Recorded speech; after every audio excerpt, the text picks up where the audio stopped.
May po.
They died.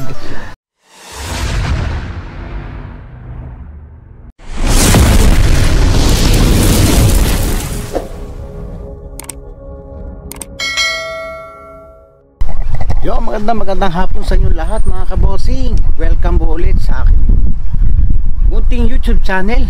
Magandang hapon. Magandang araw. At sana kung saan man kayo naroon ngayong oras na to ay nasa maayos kayong kalagayan. At bagamat kung may problema man ay isang sa tabi muna natin. At masaya ako dahil again magkakasama-sama ulit tayo kahit medyo madalang tayo mag-vlog. So wala talagang medyo napapadalang tayong mag-video ngayon. Well anyway, kahit pa paano naman ay hindi naman tayo mawawala mga kabosing. So ngayon ay ako'y nagpapahinga na, hapon na. At galing tayo sa trabaho. Last day ay ang daming mga bagay na inasikaso. Hindi lang trabaho at marami po tayong naging activities na sa totoo lang eh, hindi naman pagkakakitaan. Talagang gusto lang natin maging maayos yung ating yung ating lugar, yung village namin. Nagkakaroon po kami ng ilang paghahanda o mga layunin para maisaayos itong paguluhan sa aming village. Anyway, hindi naman natin dapat pag-usapan yung mga bagay yan kasi alam ko maayos naman yan mga kapos. Ayan. At ngayong araw na to ay kahit hapon na ay magbibideo tayo. So gusto ko lang palang ibalita sa inyo at sabihin sa inyo na yung aking dating garden ay medyo napabayaan ko na. Tumigil muna tayo sa pag-garden kasi ngayon pong mga panahong ito ay sobrang init ng panahon. So maaring bago ko na uli ito asikasuhin pag medyo pumatak na yung ulan. Kasi kung sa ngayon talagang wala akong time para alagaan sila. Ayan mapapansin nyo yan naging disyerto na. Yung mga papaya ay ayan, may bunga naman yung iba. Yung mga talong ay ayan, nahinog na yung mga bunga. So wala naman siyang damo. Kaya lang wala rin namang tanim. Ang hirap kasi magtanim dito mga kabosing pag ganitong panahon. Talagang para kung binyabibi ang pag-aalaga ng halaman dito. Umaga at hapon ng linis. So wala ka na talagang iintindihin kundi yung yung paghahalaman. Kumpara po sa ibang lugar na kahit hindi mo sila asikasuhin, kung maganda yung kalidad ng lupa ay nabubuhay ng maayos yung halaman. Dito po talagang aalagaan maayos at pag hindi nyo naalagaan ay mapapagod lang po kayo sa pagtatanim. Mamamatay po yan. Dito nga po kahit malaki na talagang pag hindi nyo nadilig, wala, tutuluyan ding mamatay mga kabosing. So ngayong araw na ito ay pupunta tayo sa ano, sa isang nating kaibigan, siya po yung aking mekaniko at may isasangguni po tayo na gagawin at medyo kinakailangan nating i-machine shop, pero gagawa na po natin ng paraan na hindi ko alam kung anong gagawin niyang paraan para hindi na dumaan ng machine shop yung ano, yung piyesa ng ating sasakyan. Ayan. Mga kabosing, samahan nyo ako ngayong araw na to at again, masaya ako na tayo magkakasama-sama muli na 1 week na naman tayong walang komunikasyon, hindi tayo nagkakasama-sama. Ayan. Samahan nyo ako mga kabosing, let's go. Ayan mga kabosing, punta tayo dito sa aking garahe at titingnan natin yung piyesa ng aking sasakyan na dadalhin ko doon sa ano, sa aking mekaniko. Natanggal Mar? Ayan.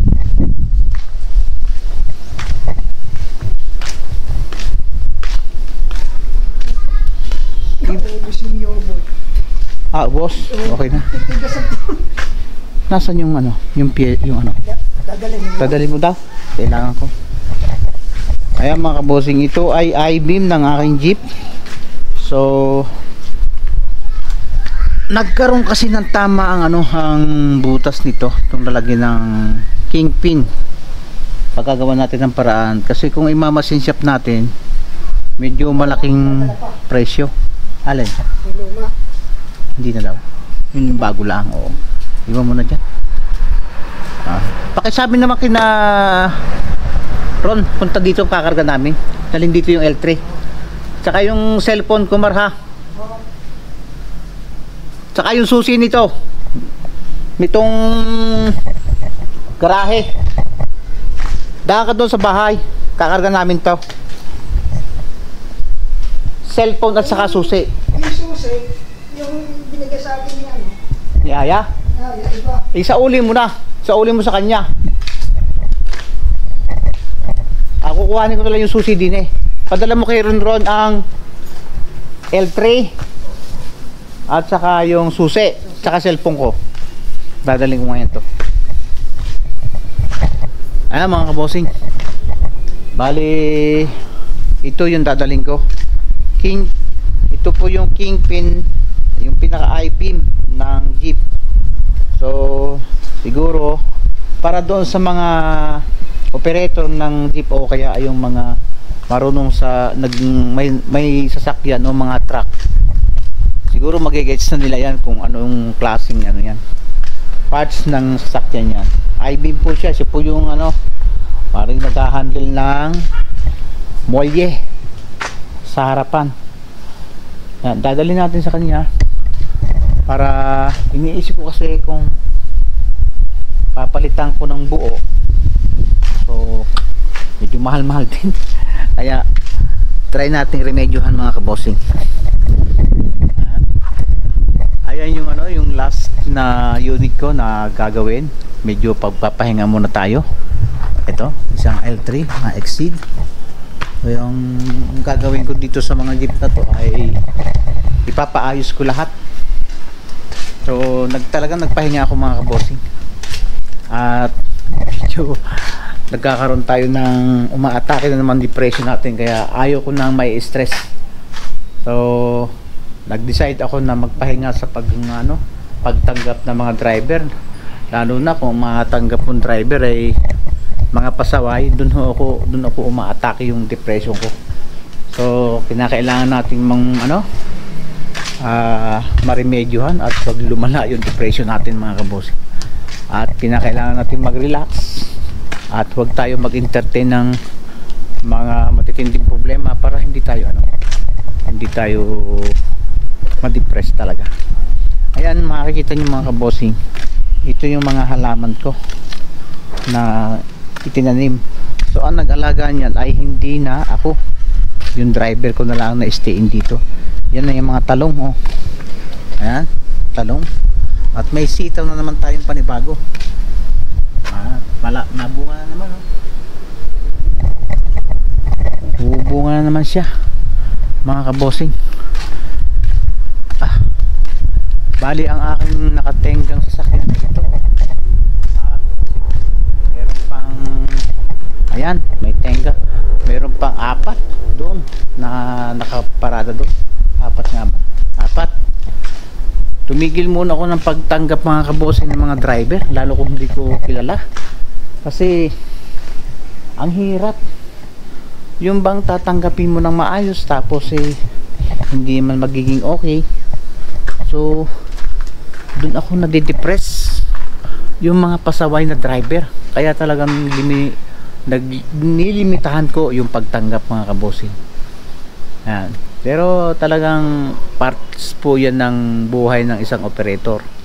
Pag nag-operator ka, talagang makakaranas ko po ng ganyan. Kaya lang nung araw wala naman akong depression, kaya kinakaya ko.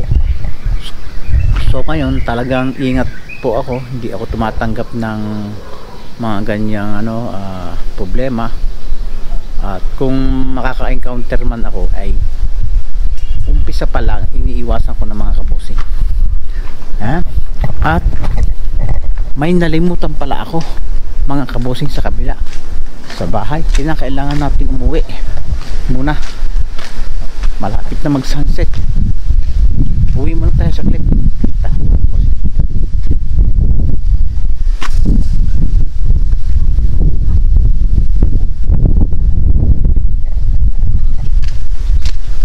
Andito na yung electric ko. Yan na.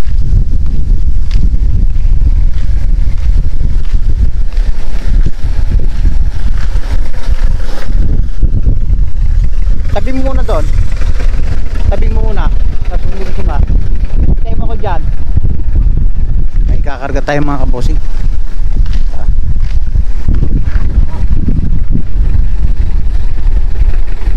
Yan na, dyan na. Yan na. Karga muna kaya natin mga kabosing. Saglit lang naman yun Ating nga ikarga. Karga natin. Nako, akin na susi. Susi dyan.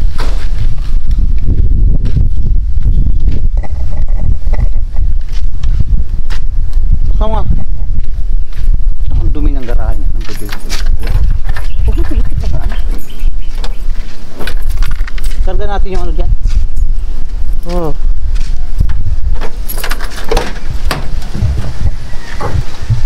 Ayan yung aking LP. Nakargahan na kung ano-ano. Ubod ng dumi.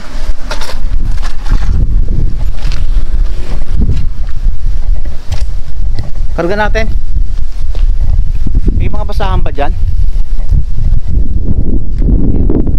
Mukha na isang basahan. Ano makakuha doon? Tigisa tayo. Kakarga natin sa likod. Bigat niyan. Kuha ka ng isa. Basahan.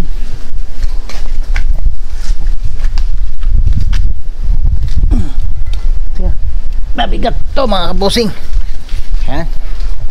Dadalhin natin sa mga eksperto. Pag hindi natin kinaya ito mga kabosing, maaring matutulog yung dalhin sa machine shop.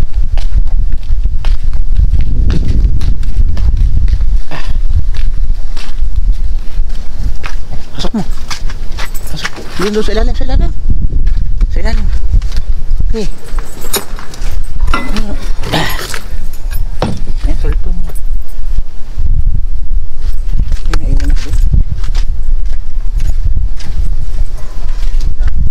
doon. Ay, yung susi ng akin yan. Akin mo na yan. May naiwan ako mga kabosing. Kailan natin dalhin.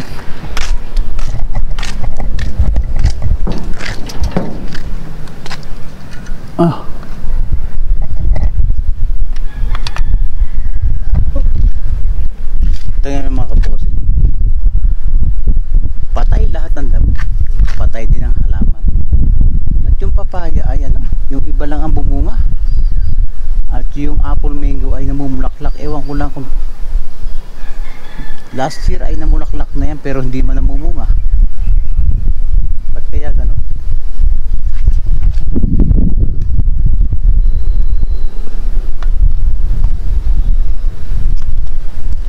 Crap!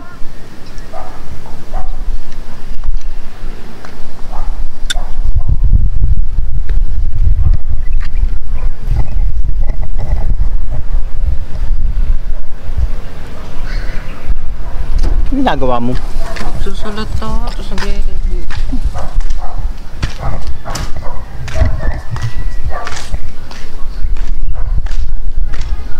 Last video ko pala mga kabosing, nabanggit ko. Sabi ko hindi na ako magbablog tungkol sa sasakyan. Kaso mga kabosing, hindi ko maiwasan hindi mapasali yung yung trabaho ko sa video ko eh. Kasi yun naman talaga ang trabaho ko. Ang pangit naman kung magbibideo ko, wala naman akong ginagawa. So hindi talaga natin maiiwasan na mag-vlog tayo ng may kasama tungkol sa ating hanap buhay.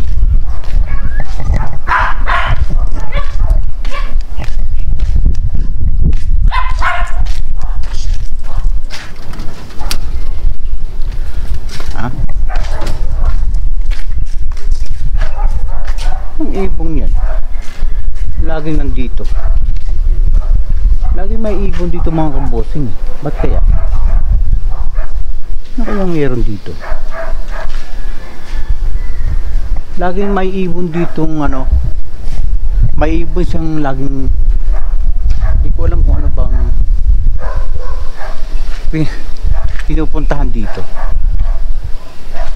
Kaya yun.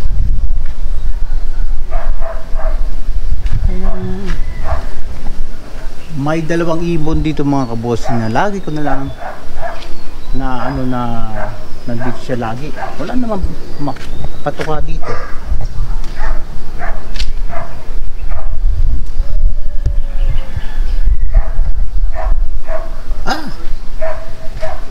Mga kabosing, may pugad dito ng ibon. Oh.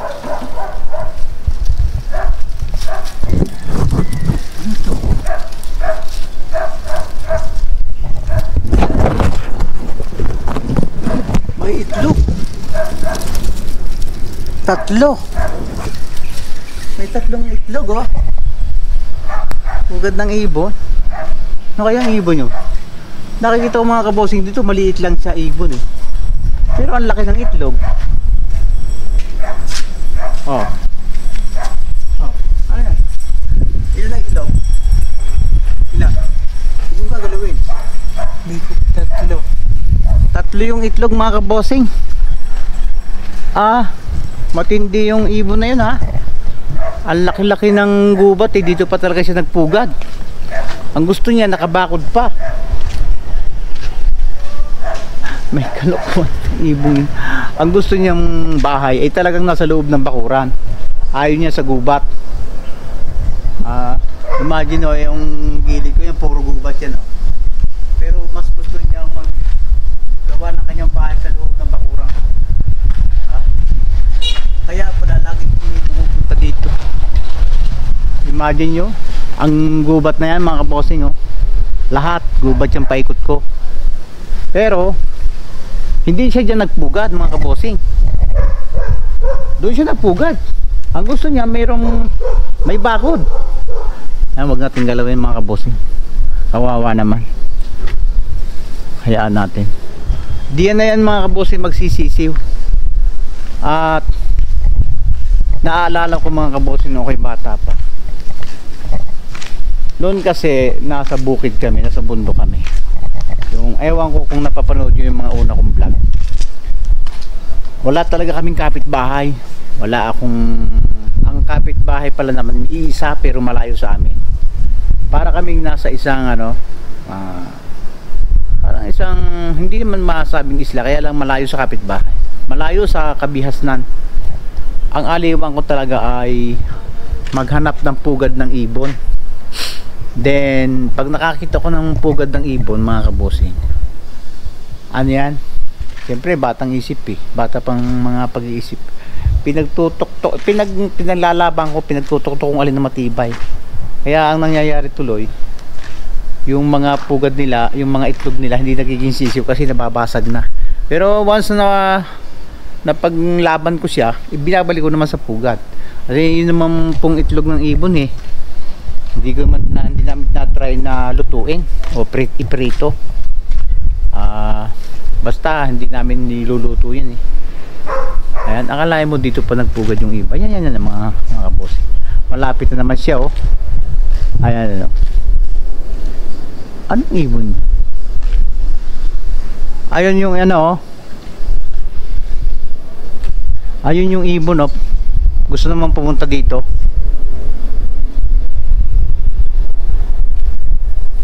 Ayun, ayan, ayan mga ano to? Ayan, oh. Hello. Maayos ka rin, ah. Tsaka pa nagpugad, ah. At take note mga kabosing, itong mukhang ito ng ibong ito, pag ito nagkasisiw, hindi mo pwedeng galawin ng sisiw nito, baka simba din ka nito. Kasi yung ibon, para ding tao yan eh, pagka pinoprotektahan din niya yung mga sisiw niya eh. Hindi nyo pwedeng basta gagalawin yan. Pwede kang ano yan, ang tawag doon, simba din yan, o kaya habang lumilipad eh padaanan kanya ng ano. Ayun, oh, mag-asawa. Pulutin mo yan. Ano? Ano? Ay mga bossing, dadaling ko lang yung ano, yung pyesa, yung ano ba yun, I-beam sa aking mekaniko para remedyohan ko. Tapos ano, bago ko na lang balikan, iiwanan ko na lang doon mga boss. Tara. Kaya mga kabosing, since ginagawa yung kalsada sa amin, kaya dito tayo dadaan sa ano, sa lugar na to, kasi hindi tayo makakalampas at binuhusan yung kabila. Kaya dito yung alternate route para makalabas. Kaya mga kabosing, tingnan naman ninyo, oh, mga rough road talaga lahat yung ano, yung kalsada namin.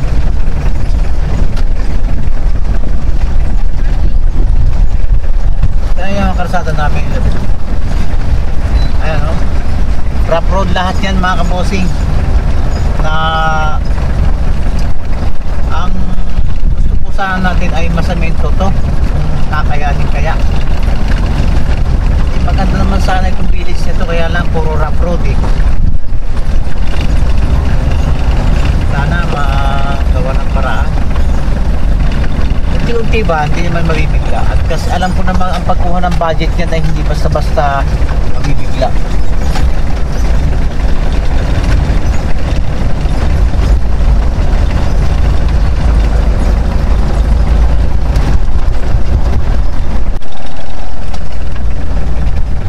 Ayan.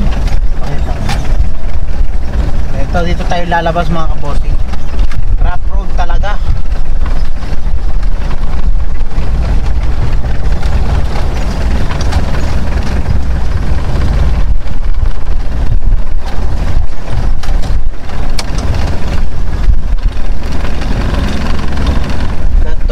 Kapangit yung kalsada dito sa amin. Ang sementado lang dito mga kamuso, itong gitnang to, itong agree sa atin.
sa gitna ang may samentado, pero yung mga loob-looban mga kabossing, wala, rough road lahat yan talaga. Oh.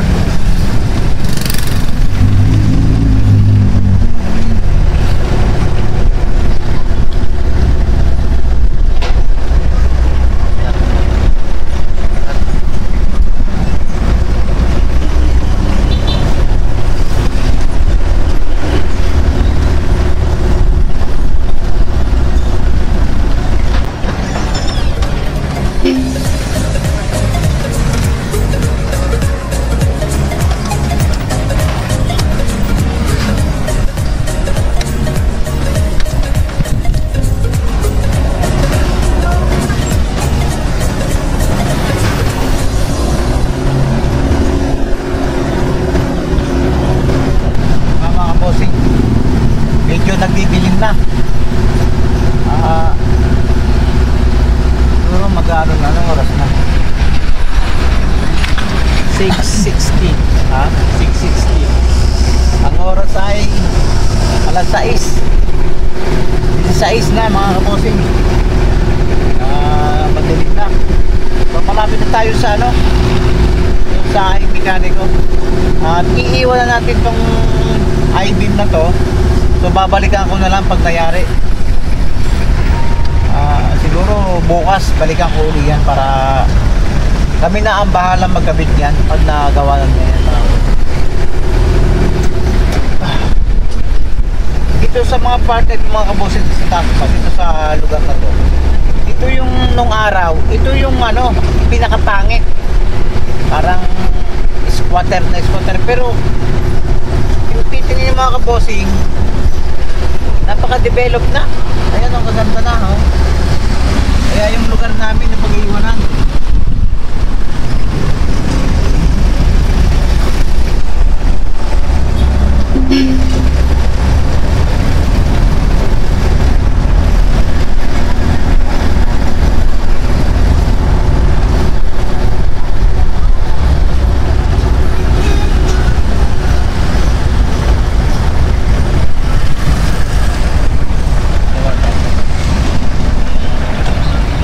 Kabossing, ito yung bagong munisipyo ng Dasma, oh. Di ba ang ganda?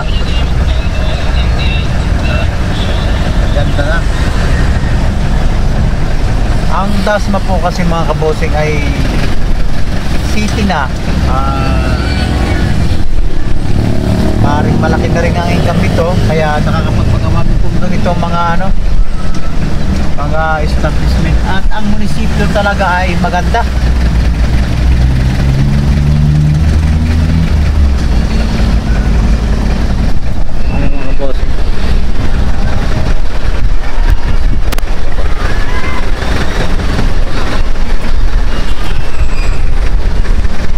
May complex, sports complex.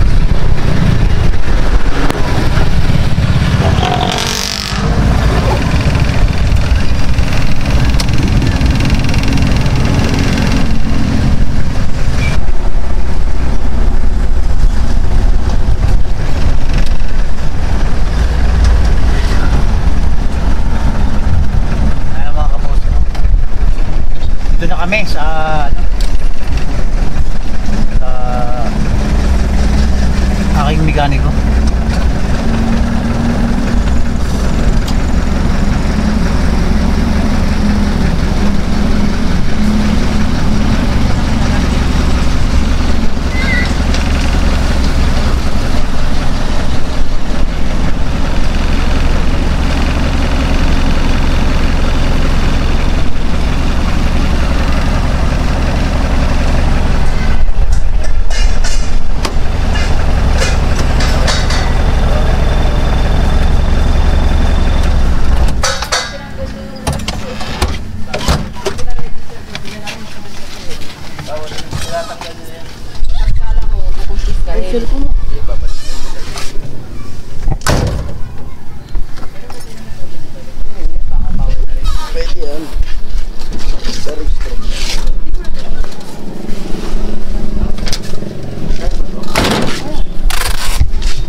papa mo?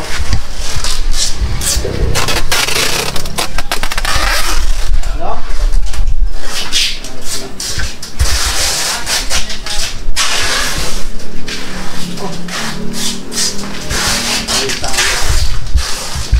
Wala ko na. Sa yung ako. Sahay? Say, saka gas lang. Bango ng kanin mo ah. 54 lang. Ha? 54.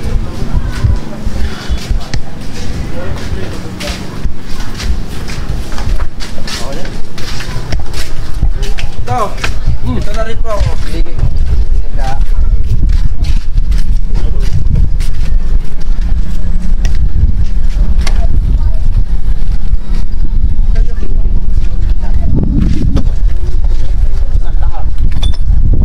Kailan ba kuhanin mo? Eh, wala naman ako kakabit eh. Oo. Wala naman yung ID.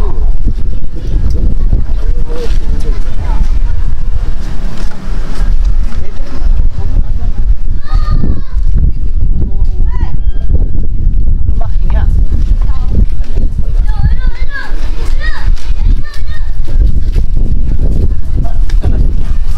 Sa. Ari, oh.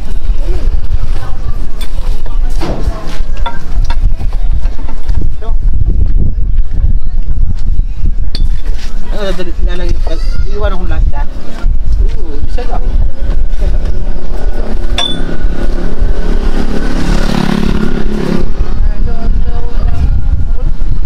Ha? Mga bossing, ang aking mekaniko na si Long Naesa.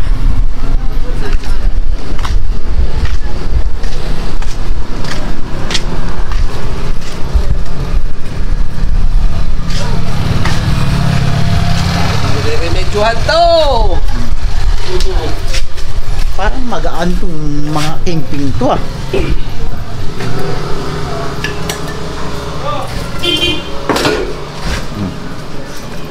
Kaya lang wala akong dalang ano, Ayan. tawag ito, Ha? welding rod. Bibili ako dyan sa kanto. Dalawa lang naman yan na ano. Kaya yung overhaul na duko, 240. Oo. Mas ino na pang bumili ng motor, 130,000 kaysa pagawa yung makina niya. Gago. Nasaan yung ginawa? Nasaan? Bumili ng motor. 130,000, ano, foreign motor, Singaporean motor. Asan yung kanyang pinapagawa?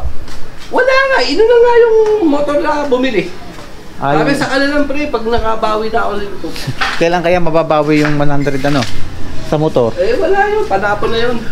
Sabi ko sa kanya, bibili ka lang ng motor. Bakit Singaporean pa? Hindi pa mga Magkano? NMAX. Magkano? 130,000 nga. Anong motor? Ewan ko sa kanya. Bagong brand daw, nakita ng asawa doon sa internet. Pag yan, sira. Sinasabi ko sa'yo, hanap ka. Ikot ang tumbong mo. Anong saan? Ewan ko, nakita ka sa Hindi, saan nangyari? Singapore, big. China. Parang ganun. China. Sabi, hindi ka na bumili ng click. Ang daming click dyan. 55, 22 model, hindi halos ginamit. Aalis na yung may-ari sa papunta ng Japan, yung babae may-ari. Binibenta na yung motor niya. 55, Ano yon? Anong motor? Honda Click. Oo. Oh, 22 model. Wala pang 2 taon. 22, 23. Oh, mag-24 pala, wala pa nga. Hindi nga halos daw ginamit. Tapos yung binili niya, magkano? 130,000. Oo nga ano. Tanga, di ba?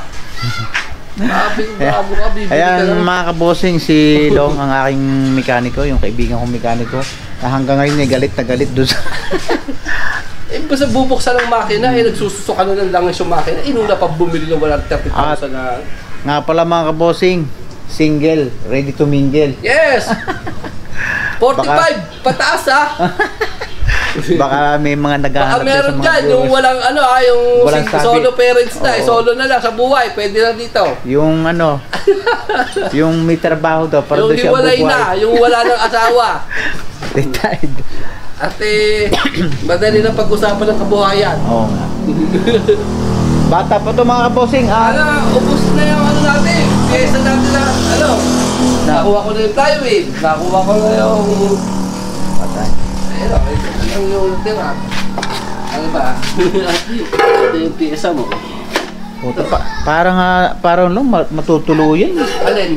Face out. Matutuloy? Wala na ito. Parang ano?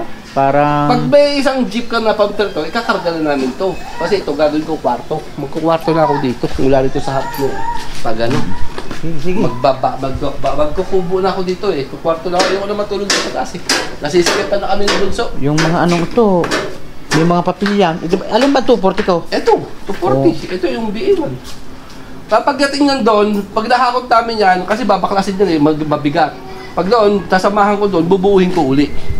Para hindi kalat. Kaya mga kaboting, bawi na tayo. Hinihintay ko lang yung anak ko, nabili ng pyesa ng motor niya. Ayan o. Itong lugar na ito mga kabosing nung araw, nung andun ako sa aming lugar, walang sinabi yung lugar na ito sa ano eh, sa amin eh, kahit trap road. At parang ang pangit, parang squatter area. Pero tingnan naman yung mga kabosing ang itsura oh.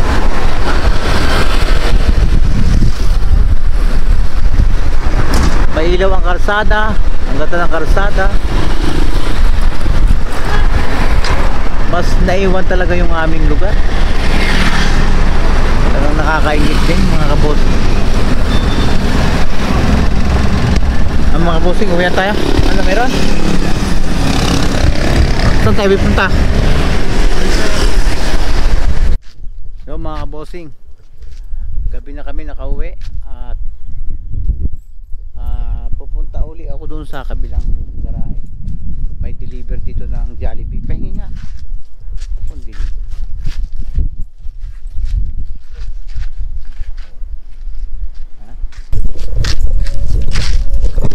Ayan mga kabosing, uuwi na ako sa aking bahay.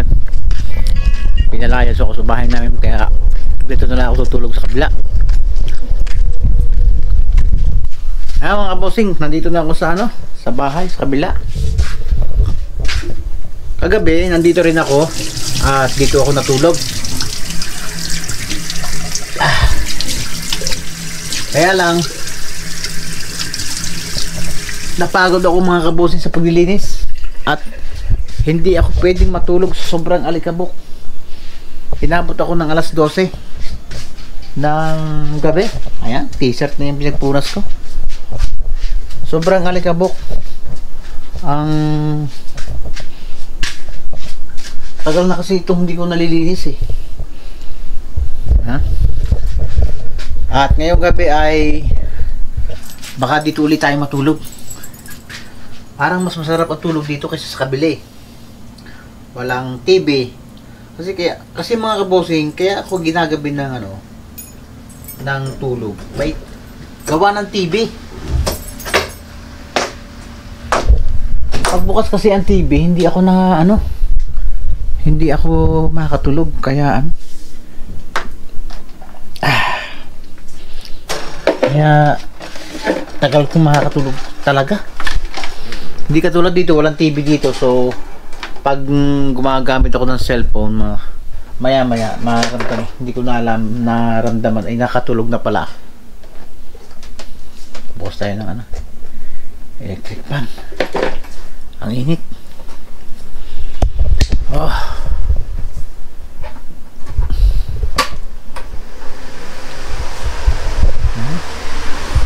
Nagkaroon na ng itim-itim to.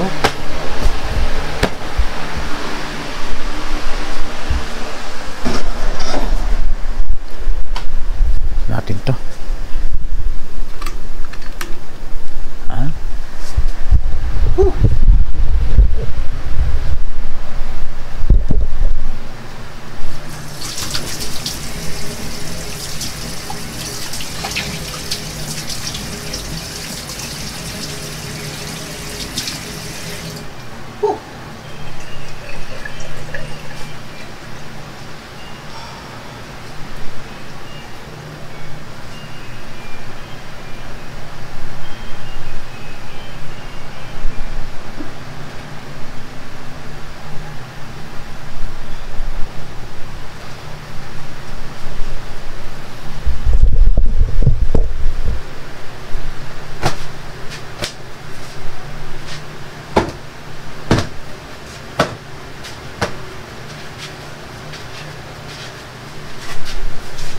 maglinis muna tayo mga kabusing.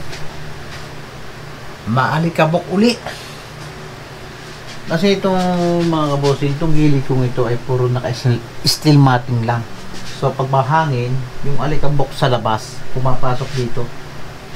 Kahit na sinarangan ko na to, maalikabok pa rin, kaya maglinis tayo mga kabusing. Maglinis ulit tayo.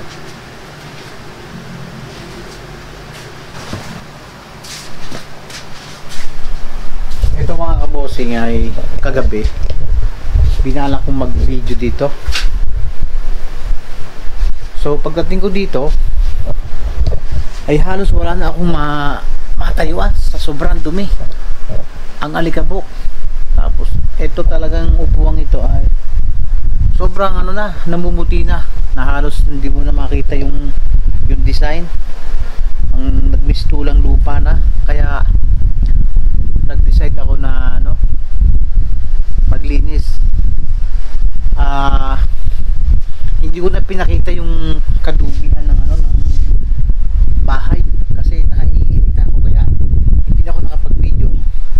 Mga 12 o'clock yan, pumasok na ako dito. Nilinis ko pa rin talaga to. Sa kapag-urang ko mga kabosing, hindi na ako nakapag-video, nakatulog na ako mga 12:30. Ayun, hindi na ako nakapag-video. Yung pagkakahiga ko dito, wala na, nagdire-diretsuhan na. Kaya nung magising ako, umaga na. At sa maniwala kayo sa hindi, nung ako'y magising ay alas 7 na ng umaga. Hindi ko kasi maramdaman na umaga na, akala ko gabi pa. Kaya tanghali na ang gising ko mga kabosing. Ang masarap kasi dito, walang gumagambala, tahimik, walang TV. Kaya once na yung paggamit ko ng cellphone ay unti-unti doon na napapikit yung mata ko. Compare doon sa amin sa bahay, ang TV kasi doon dalawa eh. Kung saan ka masumuot na kwarto, may TV. So pag higa mo, pag nahawakan mo yung remote, ayun na, puro na nakakapanood na talaga hanggang sa hindi ka mag-antok. Pag excited yung napapanood mo, kaya hindi nakakatulog kang makakatulog. Kalimitan mga kabosing, ang tulog ko 12 o'clock. So kagabi lang ako nakatulog ng sobrang himbing. At as in talagang malalim yung tulog ko, na walang hindi man lang katulad dati na naalimpungatan, o kung tulog man ay para bang gising yung diwa mo, nararamdaman mo yung nangyayari sa paligid. Katulad dito mga kabosing, itong tiles na ito kahapon, hindi mga kabosing hindi tiles ang tingin ko dito kahapon, kaya hindi ko na pinakita sa video. Siguro to, pag hindi ako nagkakamali, 2 to 3 months kung hindi napasok uli. So kagabi ko lang naisipan na pasukin ito. Hindi ko akalain na gano'n nakadumi. Punong-puno siya ng mga dahon sa labas. Tapos yung kubeta ay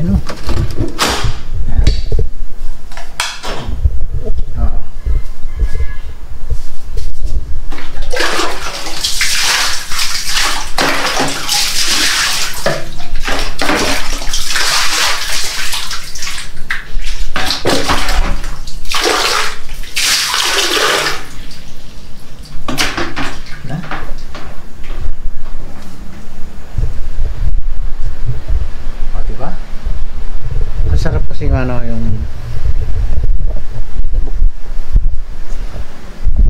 bang pagka gusto mo pag-isa, maganda pala yung ganito. Kagabi, kaya ito medyo malinis na at wala ka na masyadong linisin, ay kagabi ko talaga nilinis. So napagod talaga, diba? ang sarap pag relax pag nagsosolo ka. Kaya lang yung imbis ba mga kabosing na iutos mo ay hindi maaari kang mag-utos at wala kang kasama, kaya nauobliga kang kumilos mag-isa. Kasi sa bahay mga kabosing, yung bang kukuhanin ko na lang yung tubig, iutos ko pa dito, pag hindi mo kinuha hindi ka makakain nun.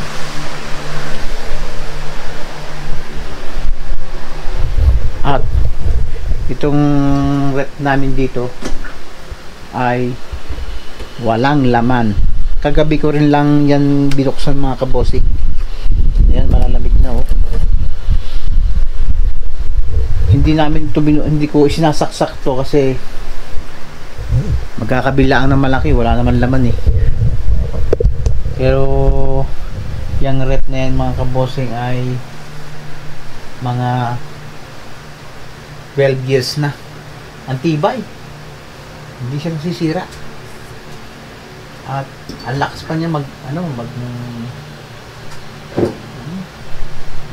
yelo.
Bali mayroon tayo ditong isang electric fan. Ayan, tapos ang mga cabinet na walang laman kundi materialis ng na hinamag na. So sa talagang hindi pa ito natutulugan ka. Kahagabi lang natulugan ko talaga. Since nang nagawa ko to. So talagang pinagawa ko ito para once na gusto kong magpahinga at yung gusto ko ng tahimik ay dito tayo mag-i-stay mga kabosing. Siguro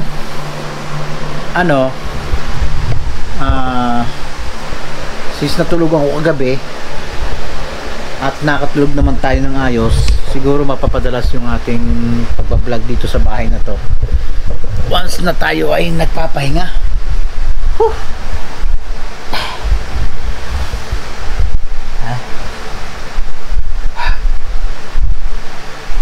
Kagabi ko naranasan yung tulog na mahimbing talaga mga kabosing, na hindi ko na-experience doon sa nakakatulog naman sa kabila. Kaya nga lang medyo may mga TV na napapanood ko dyan sa mga wall, malalaki yung TV ko eh. Kaya ang tendency nawawala yung antok ko, hindi katulad sa cellphone na maliit siya, maliit lang. So pagka habang natagal mararamdaman ko na napitawan ko na yung cellphone, ayun na, tulog na tayo mga kabos. Pagka ganun naisip ko lang kaninang umaga pagising ko, dito pala talagang magandang mag-relax pag talagang na-stress ka, yung tahimik lang, wala kang alisin mo lang yung mga naisip na mga bad moments, yun, then makakapag-isip ka ng maayos, makakapag-isip ka ng yung bang mapapaghambingin kung tama ba yung mga gagawin mo o hindi. So, hindi man lagi tayo dito tutulog, pero once na medyo na-stress tayo, siguro dito muna tayo matulog. Ito ay parang tama lang sa isang mag-asawa na may anak na siguro 2, kasi may labas pa yan mga kabosi. Pwede ka rin matulog sa labas. Ang safety dito mga kabosing, kasi lahat yan balot tayo ng rehas, ng mga steel matting, ng bakal, at puro may gate yan, nakapadlock yan. Kaya mga kabosing, siguro mamaya ay magpapaantok tayo, at pag namatay na yung cellphone, itong ating video, sigurado ko sa inyo na nakatulog na. Kabosing, napikit na ako mga kabosing. So magpapaalam na ako, at ngayon na lang ako outro, kasi bukas tanghaliin ako ng gising, tapos napasabak na tayo sa trabaho, hindi na tayo makapag-outro. So ayun, again, nagpapasalamat ako sa inyong lahat, sa aking mga viewers, ng mga ilang viewers na hanggang ngayon ay hindi pa rin ako binibitawan. So sana hanggang sa huli ako inyong sasamahan, at sana hanggang tayo ay nagbibideo ay ako ay laging yung gagabayan. At syempre, para din doon sa mga viewers ko, na mga silent viewer na nanonood sa akin, ako po nagpapasalamat sa inyo. Doon po sa mga ilan na nagko-comment na parang OFW, so nagpapasalamat din po ako sa inyo. Sana po kung saan man kayong bansa naroon ay kayo po mag-iingat, at pati na rin yung mga pamilya na dito sa Pilipinas. God bless po sa inyo kung saan man kayo naroon. At pasensya na nga yung mga kabosing, medyo inaantok na ako, nagbubulol na ako Ayan. At hanggang sa muli mga kabosing, until next video na lang mga kabosing. Love you all. Bye bye.